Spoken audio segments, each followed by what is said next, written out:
네, 저는 공군에서 방공유도탄 사령관으로 전역을 하기까지 한 40여 년을 땅에서 하늘을 잇는 역할을 해왔습니다. 지금은 사회에서 각자 다른 삶의 모습과 생각을 가지고 있는 사람과 또 사람을 접하면서 어떻게 하면 내 생각과 다른 상대방을 또 상대방의 생각을 내가 공감할 수 있는가에 대해서 관심을 갖고 이따 리더십을 이야기하는 사람입니다.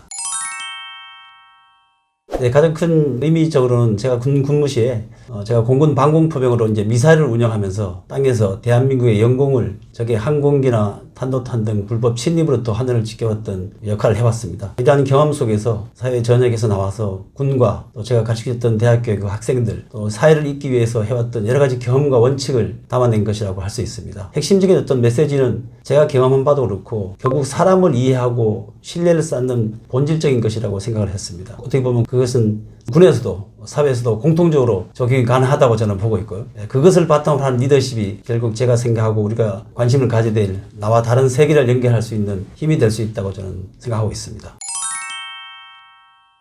제가 좀 전에 말씀드렸다시피 저희 역할은 대한민국 영공을 지키는 임무였었습니다. 제가 최초 군 장교 시절에 방공포병이라는 역할을 수행하면서 기존 공군에서는 이제 경험할 수 없었던 그런 격오지, 즉 산 정상에서 이제 근무를 하면서 미사일 부대를 운영했던 그 포대장 역할을 했던 시간도 있었습니다. 사실 그 미사일이라는 걸 접하면서도 여러 가지 생각을 했지만 우리가 알게 모르게 우리의 하늘을 지켜줄 수 있는 매우 중요한 부대라는 것에 대한 자부심을 느낄 수 있었고 지금 많은 분들이 미국과 이스라엘 어떤 중동에 대한 전쟁과 경험하고 또 러시아와 우크라이나 전쟁을 경험하면서 이 미사일에 대한 역할과 역량에 대해서 많은 걸 공감하고 있다고 생각됩니다. 사실은 공격하는 것도 중요하지만 방어도 굉장히 중요하기 때문에 제가 근무했던 부대 방공포병 사령부의 역할은 우리나라의 영공을 지킨다는 이 방어에 대한 주 핵심 역할을 했던 그런 부대로 알고 있고 또 특히 패트리어트나 천궁 LSM이라는 무기들을 통해서 국민 여러분들께서 생각하시는 대한민국 영공을 과연 누가 어떠한 방식으로 지켜지고 있는가에 대해서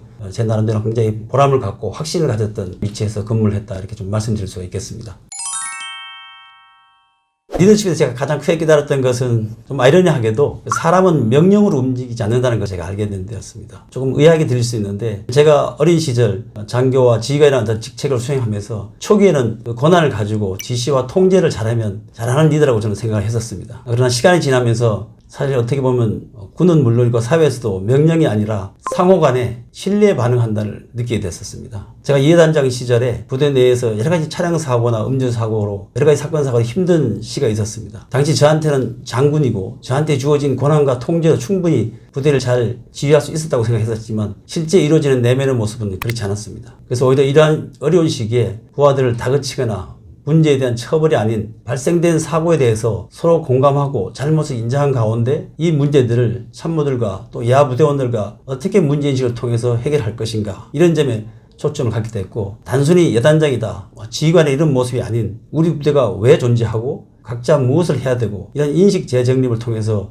여단장의 권한을 과감하게 위임하고 개인에 대한 사무관 책임의 중요성을 인식함으로써 사건 사고의 아픔을 극복한 건 물론이고 이후에 이뤄진 여러 가지 상급부대의 각종 검열 평가에서도 정말 제가 놀랍게도 제대를 해야 되는 병장들은 물론이고 30여 년 근무를 통해서 전역 휴가를 나와야 될 간부에 이르기까지 내 부대라는 생각으로 참여하면서 과거와 달라진 일사불란한 조직의 모습을 견제한 가운데 사건 사고가 없어지는 일일신, 우일신의 모습으로 부대의 모습과 장병 개개인들의 모습이 새롭게 변화되는 모습을 보면서 부대가 안정을 찾았던 그런 실제 사례가 있었습니다.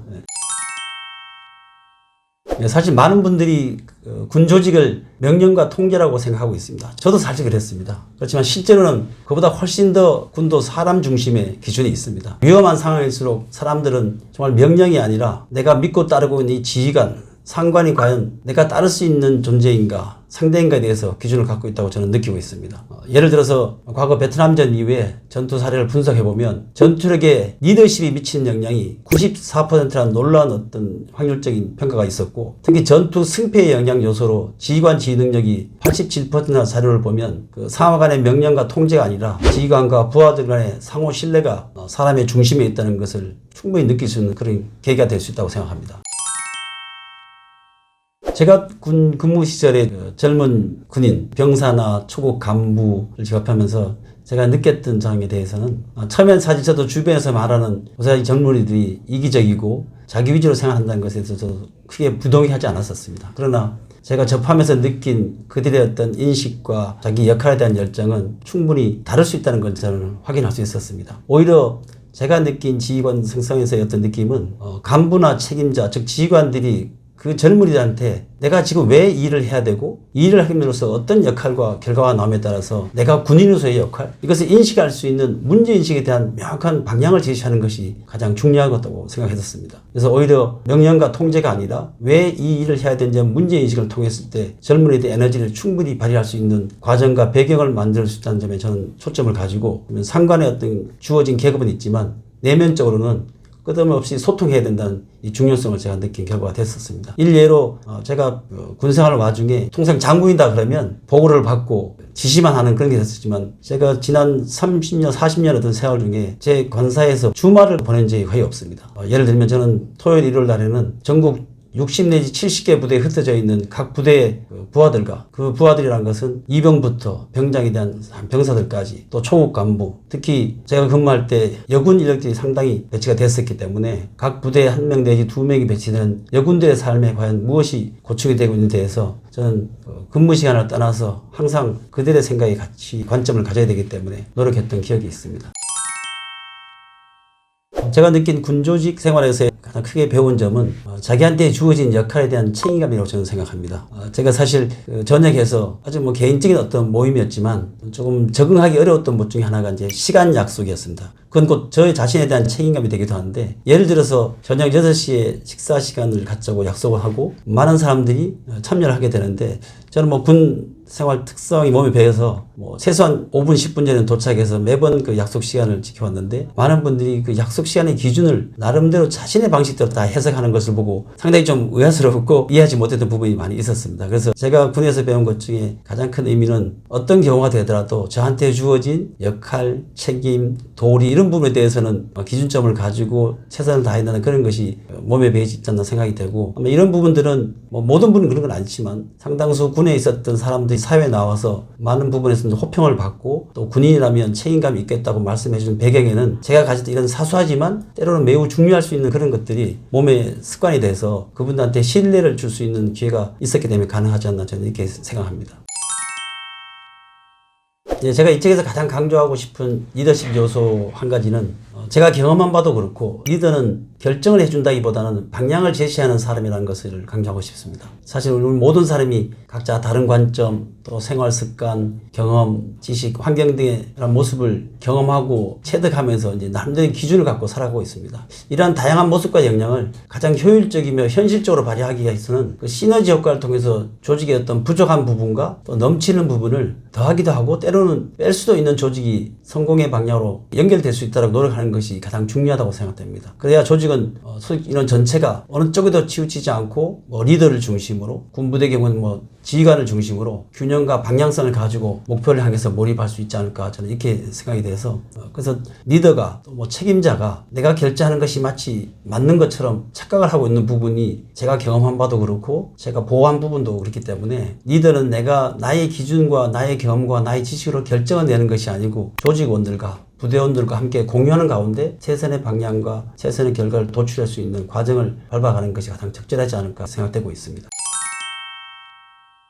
제가 군에서 일관되게 지켜왔던 부분이 제 지휘관 시절에 부대 관리는 곧 사람 관리다라고 저는 목표를 삼아왔었습니다. 이렇게 목표를 두고 부대를 지휘한 그 배경에는 군과 사회랑 분명히 다른 모습이 있는 건 사실입니다. 그러나 그 가운데는 가장 중요한 사람이 함께 모여있는 조직이라는 점에서는 다를 바가 없습니다. 그래서 저는 결국 조직을 움직이는 것은 제도도 시스템도 각자의 역할을 하겠지만 근본적인 측면에서는 그 모든 것을 결정하는 것이 사람의 마음이라고 생각했기 때문에 사람 관리라는 모토를 가지고 부대를 지휘했고, 어떻게 보면 한마디로 리더십은 절차도 환경도 아닌 그 조직원들, 곧 사람을 어떻게 이해하느냐, 사람과 어떻게 공감하느냐에 대해서 시작될 수 있기 때문에 리더십의 어떤 기준이 사회에서도 또는 군에서도 같이 통할 수 있다고 저는 생각하고 있습니다.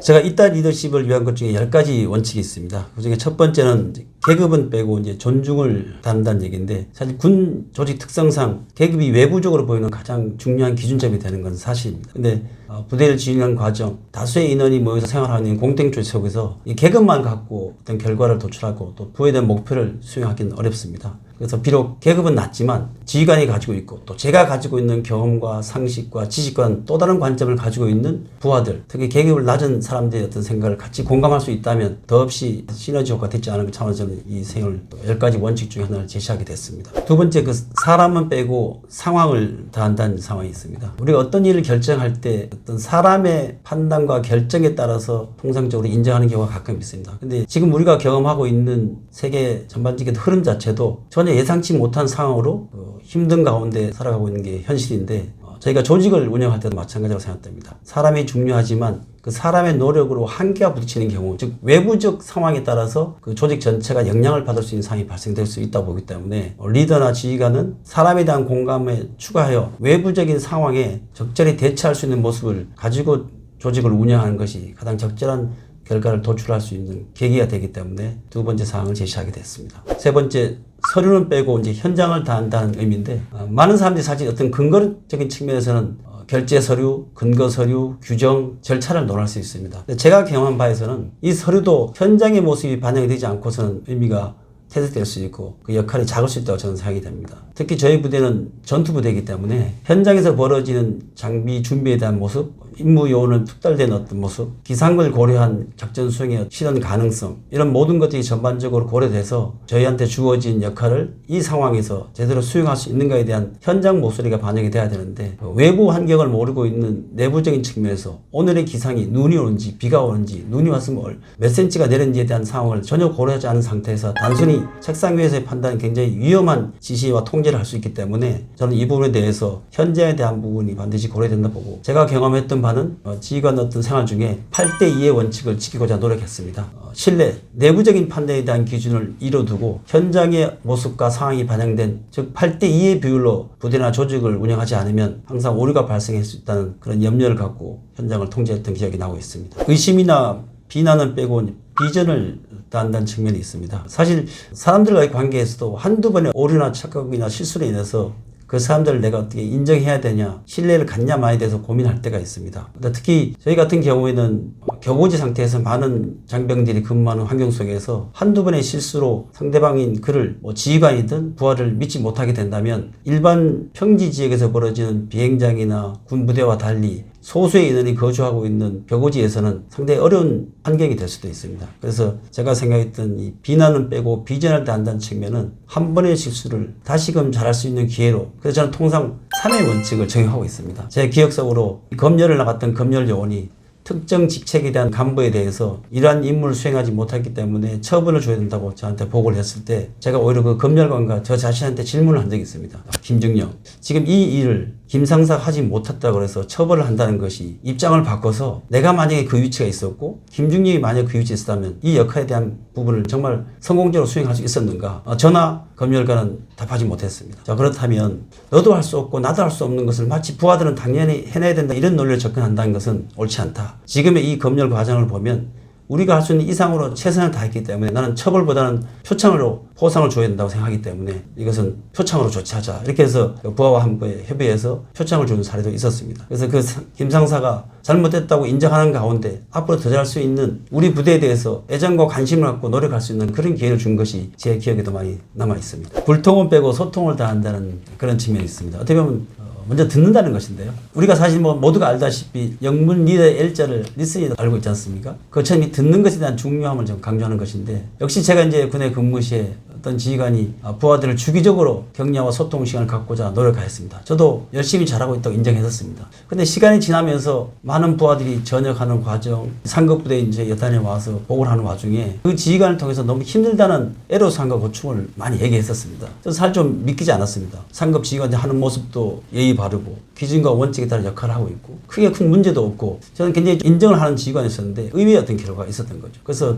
내부적인 파악을 통해서 과연 어떤 모습 때문에 그 부대 부하들이 그 지휘관을 통해서 고충을 받는 것에 대해서 확인을 하게 됐었는데 놀라운 사항이 좀 확인이 된 겁니다. 그 지휘관 사실 거의 월간 단위로 소속 부대원들과 정기적인 어떤 모임 자리를 가지면서 소통의 시간을 갖고 있었습니다. 그 자체까지 좋았습니다. 근데 하는 방법이 좀 문제가 있었습니다. 예를 들면 함께 모인 자리에서 1시간 동안 50분 이상을 본인만이 소통이라는 명분으로 많은 말을 하고 있다는 사실이었습니다. 오히려 들어야 될 리더가 50분이나 되는 말을 통해서 부하들에게 많은 심리적인 압박을 가할 수밖에 없는 그런 환경이 조성됐던 것입니다. 그래서 저도 사실 같은 위치에서 지휘관을 하면서 상하 간 소통의 어떤 제한이 조직을 점점 더 경직되게 하는 것이고, 반대로 더 많이 듣기를 시작하면 조직 내 하위 상달 문화가 활성화돼서 부대가 또 훨씬 더 역동적으로 움직일 수 있다는 사실, 저 역시도 느낌이 좀 컸었던 상황이 있었습니다. 산만함은 빼고 몰입을 더한 데에 대해서 말씀드리고 싶습니다. 제가 소령 시절 처음 지휘관을 나가는 과정에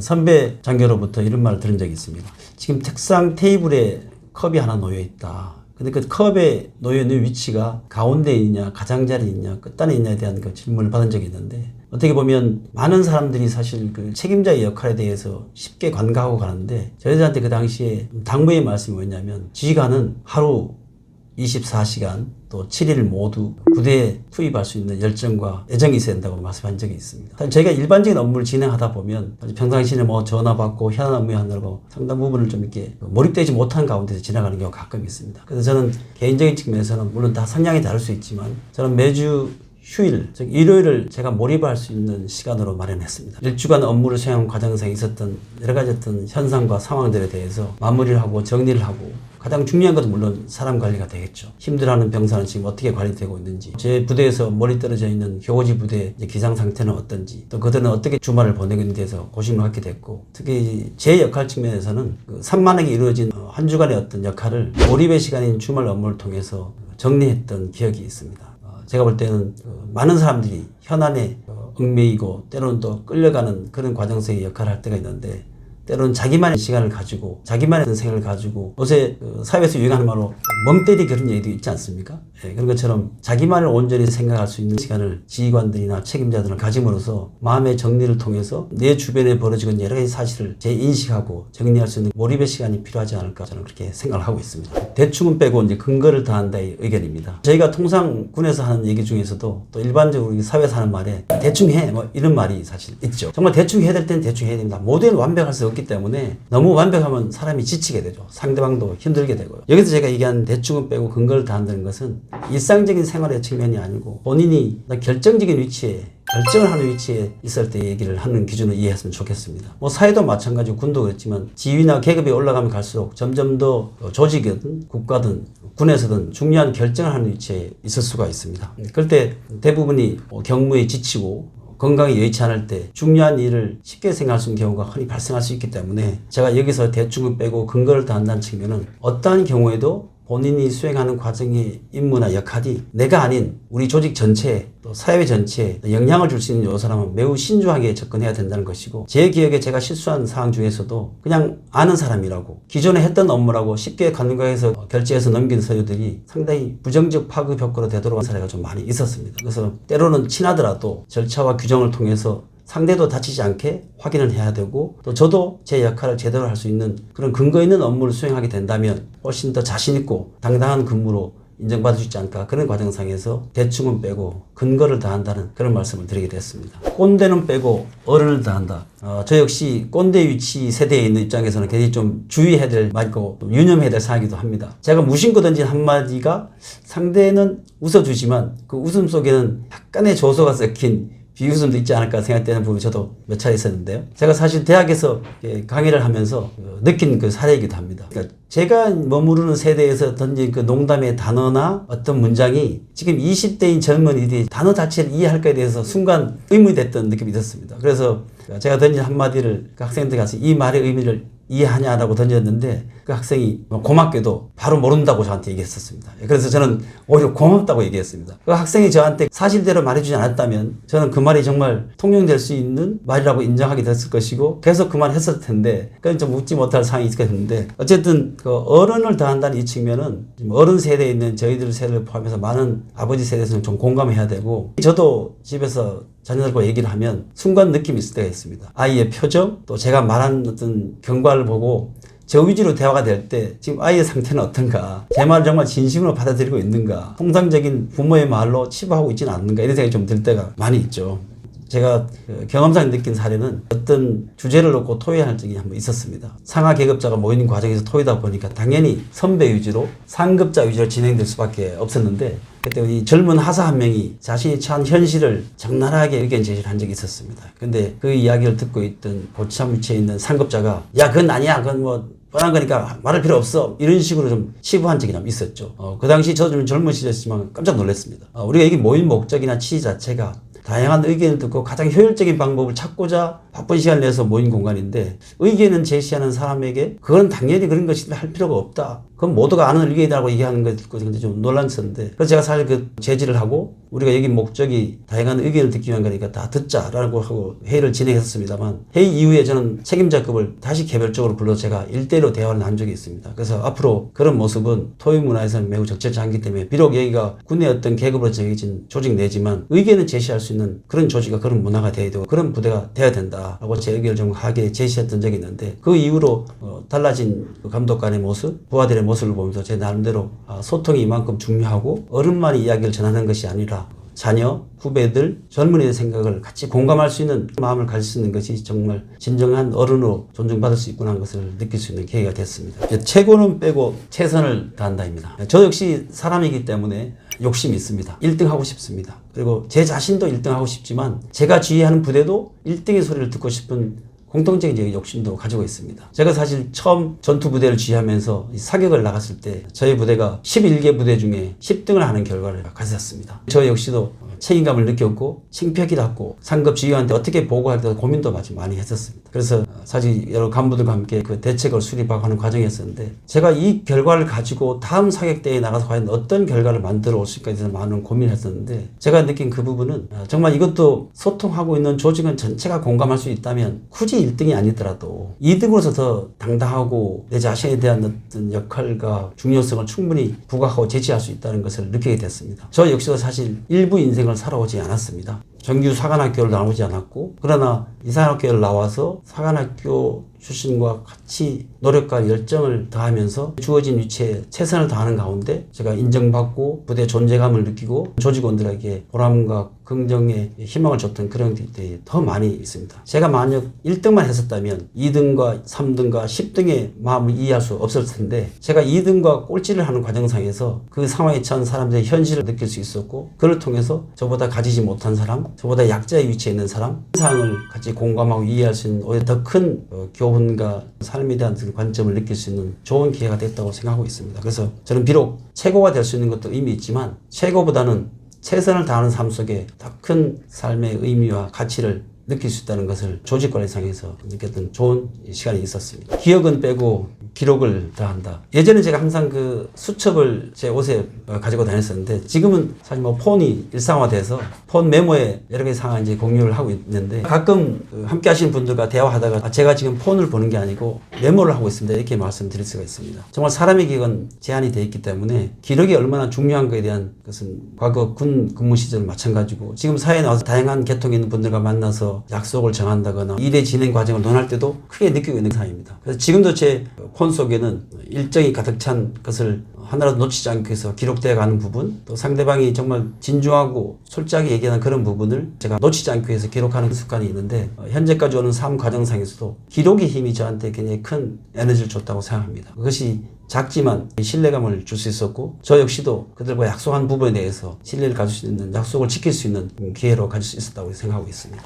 저는 군을 사랑합니다. 제가 어린 시절 군을 선택하게 된 어떤 여러 가지 이유가 있겠지만 저는 강원도 태백에서 정말 산골 소년으로 성장하면서 제가 그 당시 초등학교 다닐 때 많은 육군 공수부대 아저씨들이 학교 운동장에 헬기로 착륙을 하고 공수 낙하하는 훈련을 보면서 사실 성장을 했죠. 그래서 막연히 군에 대한 어떤 동경심이 있었고 당시 학교 운동장에 공수 낙하하신 군인 아저씨의 팔뚝을 제가 직접 만지면서 사실 총기도 이렇게 만지는 과정이 있었는데 그 군인 아저씨가 따뜻한 눈빛으로 저를 올만지시면서 대해주셨던 그런 기억이 있었는데 그게 아마 저한테 굉장히 좀 잔잔한 감동이 됐던 것 같습니다. 그래서 군에 대한 막연한 생각에서 멋진 인상이 저한테 자리하게 됐고 그래서 어느 날 제가 중학교 졸업할 시점에 고등학교를 선택해야 될 때 친구로부터 공군기술고등학교라는 그 학교의 홍보지가 포함된 당시 전우신문입니다. 전우신문을 제가 친구와 함께 접하게 됐었습니다. 그래서 그 친구와 함께 우리 강원도에서 계속 살지 말고 좀 다른 곳으로 가보자는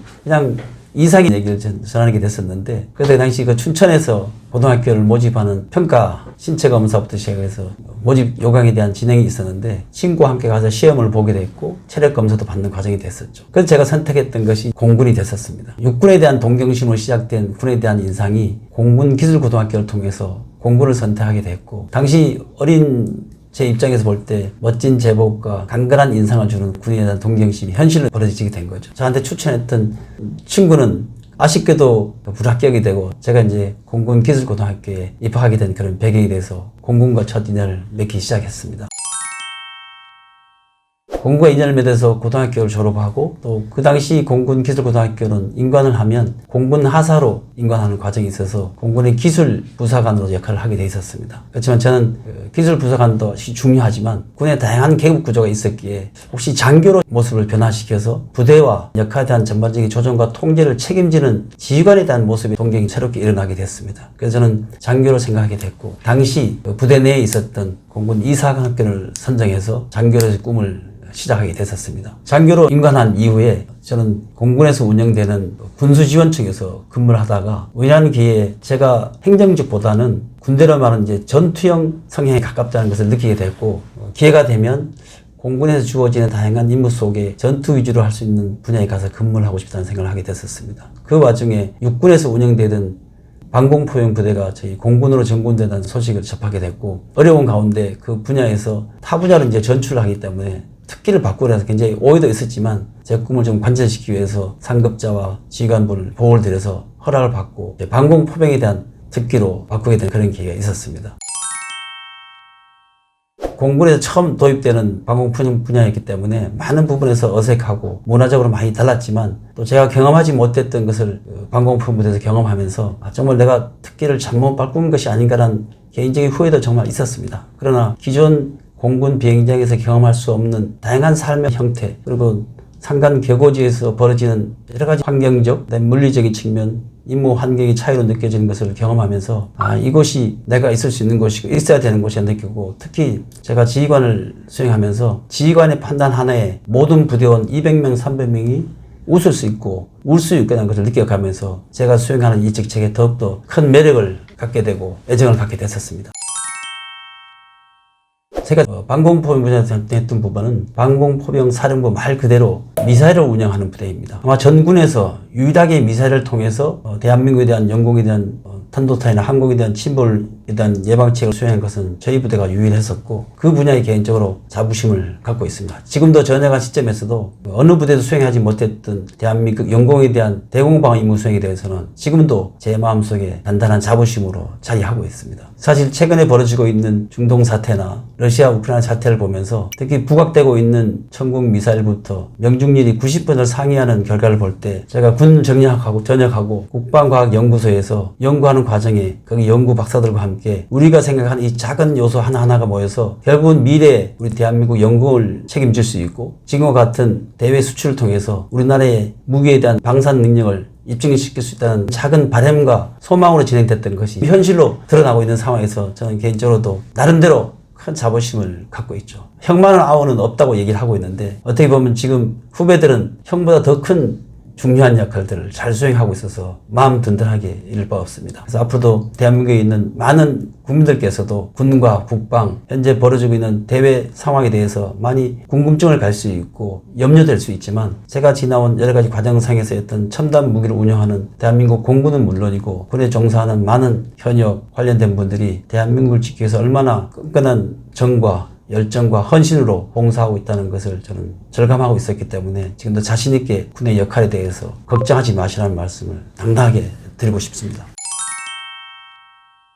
모두가 느끼시겠지만 세대를 떠나서 삶을 영위하는 과정 속에 크고 작은 우여곡절이 많이 있을 수 있다고 저는 생각합니다. 저도 사실 60년 이상의 세월을 살아오면서 제가 느끼든 느끼지 못하던 제 나름대로의 고충이 많이 좀 있었던 시간이 있었는데, 어쨌든 저는 대부분의 생활을 직업군에 생활했기 때문에 군 내부에서의 아픔과 갈등이 저한테 많은 느낌을 줬던 시간으로 기억되고 있습니다. 특히 장교들 중에서는 이 소령에서 중령으로 진급이 가장 기준점이 되는 계급 구조라고 저는 생각을 하고 있습니다. 그래서 저 역시도 소령에서 중령 진급할 때 많은 고민을 했었고, 특히 가장 가까운 아내와 대화도 하면서 이런저런 생각을 주고받던 기억이 있는데, 참고로 제가 소령에서 중령 지급을 이제 목전했던 시기에 제가 제 역할에 대해서 많은 궁금증과 의문을 갖고 있었는데 이런 경우가 있었습니다. 저희 상급자가 업무를 수행하는 과정상에서 이 소통에 어려운 점을 겪고 있었습니다. 관점이 달라서 벌어지는 의견 충돌, 이런 걸로 제가 더 이상은 내가 군생활을 못하겠다고 사무실에서 박차고 뛰어나왔던 적이 한 번 있었습니다. 순간 어떤 욱하는 감정으로 뛰쳐나왔지만 갈 곳은 없었습니다. 그래서 제가 제 차에서 1시간여 이런 생각 저런 생각 하는 차에 그래도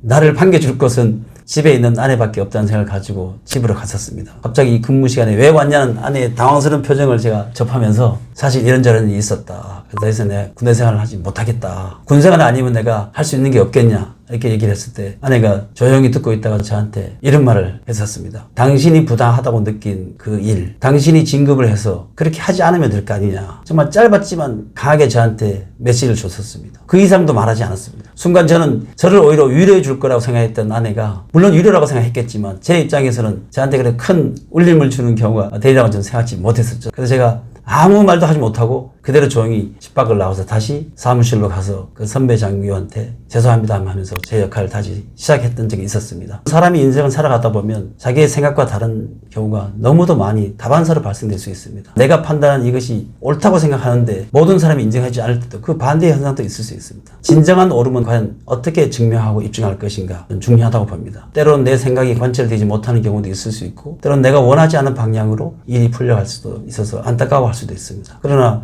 제 입장에선 자신이 어떤 기준을 가지고 어떤 관점을 가지고 객관적인 입장에서 노력하냐는 곧 밝혀지리라고 저는 확신하고 있습니다. 불의가 승리하는 과정 경험한 느낌이 없습니다. 시간의 차이는 있습니다. 그러나 내가 수행한 이 역할이 자신이 인정하는 그 모습으로 당당히 임할 수 있다면, 비록 지금 벌어지고 있는 상급자와의 관계, 주변 사람들의 관계에서 이루어지는 갈등과 오해의 어떤 상황은 곧 해결될 수 있다는 상황을 가지고 지나온 기억이 또 있었고, 그 다음 상황은 부하들을 지휘했던 시절에서 있었던 얘기인데, 제가 장군 진급이라는 군생활 중에 가장 기쁜 상황을 접하고 주변의 부러움을 사면서 첫 여단장 보임을 했을 때 일입니다. 저는 모든 걸 할 수 있다고 생각했습니다. 저를 위해서 봉사하고 지원할 수 있는, 더 함께 할 수 있는 분에 넘치는 결과를 가진 적이 있었습니다. 저는 모든 걸 할 수 있는 생각으로 매사에 적극적이고 헌신적으로 있었습니다. 근데 우리 부대의 특성도 그렇지만 모든 조직이 사실 오너 한 사람의 마음으로 움직이긴 제한되기 때문에 오너의 생각이 그 조직원들한테 어떻게 전파되고 공감되는 것에 대한 중요성을 제가 느끼게 된 것이죠. 사실 여단장 시절에 많은 사고도 있었지만 잘 마무리되고 잘 해결되고 갔었습니다. 그러나 제가 할 수 없는 상황이 있었습니다. 제가 부하들한테 여러 가지 아픔을 경험하면서, 나는 사람이 죽는, 즉 사망사고 외에는 난 모든 걸 난 해결할 수 있다고 생각한다. 차도 만들 수 있다. 장비도 만들 수 있다. 근데 사람은 내가 어떻게 할 수 없기 때문에 부대 관리는 사람 관리라는 제 신조로 생활하게 된 것이고, 또 국가를 믿고 자식을 보내주신 부모님에 대한 최소한의 신뢰는 그 자녀를 이상 없이 잘 생활해서 부모 푸는 돌려주는 것에 대한 얘기를 논한 적이 있습니다. 제가 3번의 연속된 사망사고와 다양한 사건 사고를 접하면서 마지막 3번째 사망사고가 났을 때 제가 군에서 모두 얻었다고 됐던 이 장군의 계급을 스스로 포기했다는 생각을 한 적이 있었습니다. 그래서 제가 그때도 아내와 단둘이 대화를 하면서 지금 3번의 연속된 사망사고가 한 달에 한 번씩 나고 있다. 이건 누가 보더라도 지휘관이 책임질 수밖에 없는 상황으로 가기 때문에 그 아내에게 제가 이런 얘기를 했습니다. 좀 미안한데 내가 오랜 시간을 고민했다. 3개월에 걸친 이 사건 사망사고에 대해서 책임자로서 더 이상 변명의 여지가 없다. 그래서 내가 당신한테 얘기하는데 한 번 더 사고가 나게 되면 현재 계급을 내려놓고 전역을 하겠다라고 얘기했었습니다. 그때 아내도 굉장히 좀 놀란 표정이었었고, 그 당시 이제 장군 예고를 받은 상태이기 때문에 어떻게 보면 장군 계급장도 부착해보지 못한 상태였습니다.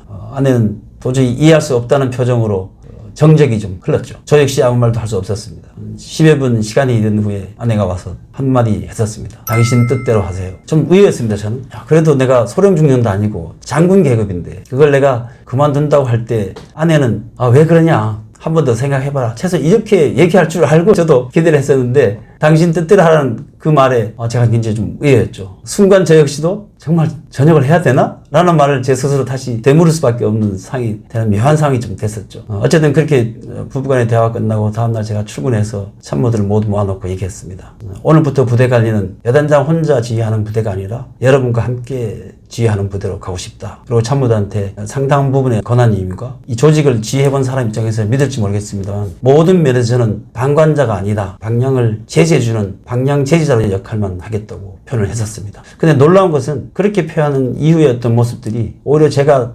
통제와 명령을 통해서 지시했던 부대의 모습보다 훨씬 더 단결되고 조직된 모습으로 부대가 운영된다는 사실에 놀라지 않을 수 없었죠. 더 열정적인 어떤 모습, 헌신적인 부하들의 어떤 활동, 아마 제 군생활에 가장 큰 상처이기도 하면서도 가장 큰 가르침과 느낌을 줬던 시간이 바로 그 시간이 아닌가 생각이 되고 있습니다. 저는 뭐 조직 생활에서 그런 아픔을 이제 겪고 극복하려고 노력했었는데 아마 이 유튜브를 시청하고 있는 많은 분들은 저보다 상상할 수 없는 큰 아픔과 상처를 갖고 이겨내기 위해서 고민하고 있는 지금의 순간일 수 있습니다. 그러나 반드시 여러분이 뜻하는 바대로 문제는 해결될 것이고 여러분이 원하는 새로운 시간은 다가올 수 있다고 생각됩니다. 저 역시 그랬듯이 말입니다. 저는 그 당시 제가 더 이상 이것을 포기하는 것 외에는 방법이 없다고 생각했지만 사실 결과는 달랐습니다. 포기하지 않고도 함께 할 수 있는 가장 큰 에너지가 제 곁에 있다는 것을 뒤늦게 깨달은 거죠. 힘들고 어렵고 자기한테 주어진 역할, 인생을 포기하고 싶은 갈등과 고민을 여러분 주변에 누군가 함께 나눌 수 있고 함께 고민할 수 있고 생각을 주고받을 수 있는 기회만 된다면 여러분 혼자 고민하지 마시고 주변에 어느 누군가 함께 나눌 수 있는 최소한의 시간을 한 번 더 가져보는 건 어떨까, 이런 생각을 여러분한테 전해드리고 싶습니다.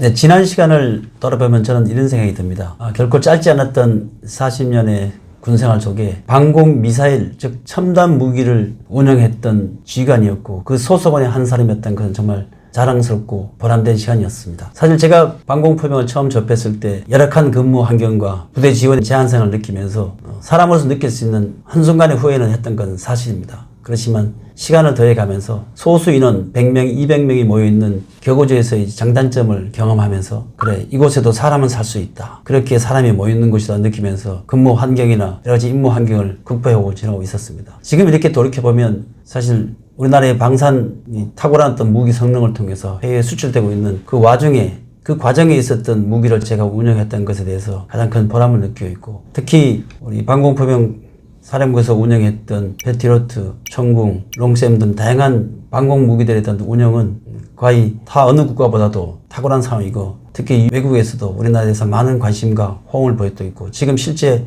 우리 현역들이 그 국가에 가서 여러 가지 무기 운영에 대한 다양한 운영 및 정비 지원을 하고 있는 것으로 알고 있습니다. 앞으로도 자국의 방어에 대한 중요성은 점점 더 높아질 것이라고 생각됩니다. 우리가 예전에 얘기했던 자국방의 가장 큰 의미와 가치가 바로 그것이 아닌가 생각됩니다. 경제적이든 군사적이든 여러 가지 측면이 있겠지만, 물론 최근에 어떤 이슈는 오직 군사력만이 아니라 경제력이 기반이 된 가운데 군사력이 유지되는 것은 사실과 현실입니다. 그러나 제공되어진 첨단 무기를 누가 어떤 방식으로 효율적으로 운영하에 대해서도 비중이 크게 작용되고 있다고 보기에 지금 정말 젊은 세대들의 뛰어나는 어떤 개인에 주어진 책임에 대한 역할, 또 그리고 기성세대들이 놀랄만한 정도의 어떤 정보력, 이런 부분을 가지고 저희한테 주어진 대공 무기에 대한 운영에 대한 자부심을 가지고 이러한 모습들이 계속 지속된다면 우리는 충분히 외적으로 또 대내적으로 자신감을 가지고 자주국방에 대한 노력을 우리한테 주어진 첨단 무기로 충분히 감당 가능하지 않을까, 이렇게 좀 생각할 수 있겠습니다. 그래서 앞으로도 저는 전역자이지만 현재 이러한 업무를 수행하는 모든 군인 여러분들에게 진심으로 응원과 격려의 박수를 보내주고 싶습니다. 제가 좀 책을 출간하게 돼서 다양한 분들이 저에게 축하와 격려의 말씀을 해주고 있어서 감사드리고 있습니다. 앞으로 제가 출간한 있다 리더십을 통해서 제가 바람이 있는 독자분들의 어떤 공감 부분은, 사실 저는 제 책을 읽고 독자분들이 예전에 생각했던 리더십이 마치 어떤 특정한 어떤 사람이나 특정한 조직에 있었던 것이 아니고 그렇게 거창한 것이 아니고라는 생각이 들면서 특별한 능력이 아닌 관점이 다른 차이를 이해할 수 있는 작은 태도와 습관에서 시작된다는 것에 공감하기를 바라는 것이 저희 마음입니다. 특히 제가 경험했던 많은 젊은 군인들과 또 대학생들, 그리고 사회의 젊은과 대화를 나누는 과정상에서도 리더십에 대한 부분을 마치 전문가가 얘기하는 것이 아니고 현장에서 경험하고 대화 나누고 서로가 상대방의 입장을 이해할 수 있는 그런 인정과 인식 속에서 시작된다는 생각을 같이 공감하고 싶은 것이 저희 작은 바람입니다. 이따에서 보내주는 그 의미처럼 이 책은 어떤 특별한 위치에 있는 리더만을 위한 책은 절대 아닙니다. 제가 사회로 나온 이후에 정말 오랫동안 대학에서 리더십 강의를 하면서 군에서도 물론 그랬지만 제가 가장 많이 접했던 대학생, 그리고 젊은이들처럼 앞으로 사회에서 누군가와 함께 일에 하는 모든 분들을 위한 책이기도 합니다. 제가 사회에서 경험했던 사항 중에 어떤 젊은 인원이 성격적으로는 좀 내향적이고 적극적이지 못한 성격이 있었습니다. 그래서 그 상급자로부터 많은 고민과 갈등 속에 있는 것을 제가 접할 수 있어서 개인적인 대화를 할 경우가 있었는데, 제가 볼 때 그 개인은 책임감부터 능력이 탁월했습니다. 그러나 상급자의 어떤 조직 운영 방식이나 지휘 방식의 차이로 인해서 힘들어하는 과정이었었죠. 그러나 상대방을 인정하고 이해해주는 과정 속에서 그 인원의 내면에 되어 있는 역량을 충분히 발휘할 수 있는 기회를, 공감할 수 있는 기회가 돼서 이것이 정말 작은 조직이든 큰 조직이든 책임지고 있는 리더들이 해야 될 모습이 아닌가 생각됐고, 결국은 리더는 자기의 방식으로 자기의 모습으로 조직을 운영하는 것이 아니라 함께하고 있는 조직원들의 에너지를 통해서 조직이 추구하자는 방향으로 목표로 진행해야 된다는 걸 느낄 수 있었습니다. 그래서 이 책에 대한 느낌은 리더만이 아닌 조직에서 자신의 역할과 미래 방향을 고민하는 분들에게 같이 공감하는 기회를 통해서 우리가 살아가는 과정상에서 과연 리더는, 또 리더십은 어떤 것인가에 대한 생각하는 작은 기준이 되었으면 하는 바람입니다. 저를 포함한 우리 모두는 사실 자신과 누군가의 리더입니다. 제가 학생들에게 가끔 이야기할 때 제가 얘기하는 리더십의 핵심은 바로 본인 자신이라고 얘기하고 있습니다. 동일한 사안을 접할 때 제 기분이 어떤가에 따라서 판단과 결과는 많이 좀 달라집니다. 제가 기분 좋을 때 들었던 불편한 이야기는 쉽게 이해될 수 있지만, 제가 기분 나쁠 때 들었던 불편한 얘기는 저에게 화와 분노를 자극할 수 있습니다. 군대처럼 계급이 또 사회에서 직책이 없다고 해도 그 누군가에 대한 영향을 주고 있는 것이 바로 자신이기도 하고 리더이기도 합니다. 그래서 리더십은 특별한 사람이 아니라 사회라는, 또 조직이라는 큰 틀에서 다양한 사람들이 어우러져 생활할 수밖에 없는 이 현실을 누구나 진지하게 고민해야 될 저는 문제라고 생각합니다. 그래서 저는 이 부분을 짧게 한 문장으로 좀 마무리를 하고 싶습니다. 좋은 리더는 사람을 움직이는 사람이 아니라